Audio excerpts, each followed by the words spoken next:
محمد عمر أحمد اليماني، أشتغل بنشر وقصتي أشربها عادي عطشان، أبغى أشرب الزيوت أشربها زي ما أشرب الموية ولا العصير، هذا من ناحية الزيوت. والشحوم نفس الحركة، يعني المهلبية حقيت حلا فيها.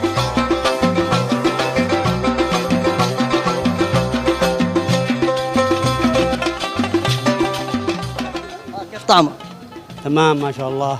شربتها 34 سنة، يعني قبل بعد ما جات بشهرين هي شرب بنزين عادي. والله أنا أشوف دوامي من الساعة 9 الصباح فبالليل يكون قد شربت 4 علب، 4 ونص، أحيانا 3 بس.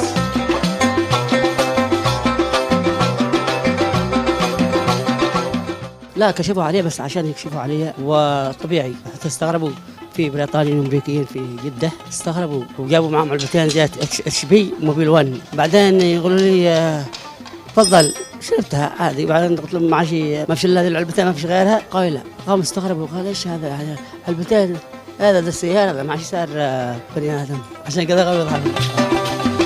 نحب نرجع للشحم. هذه المهلبية حقي يشوفوها.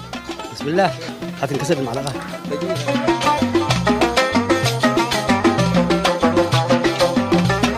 هذا يعتبر العلاج حقي، العلاج الأساسي. حتى الأطباء برضو كلموني ونصحوني، لكن لما كشفوا عليه عاد جابوا لي زيتهم.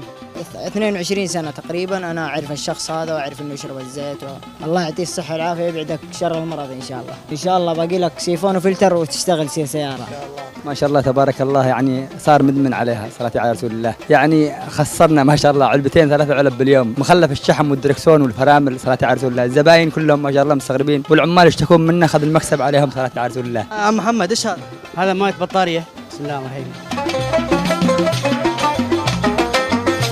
ايوه بشرب بنزين بس يا اخي يصلح لي اصوات عشان كذا بألف شرب خلاص.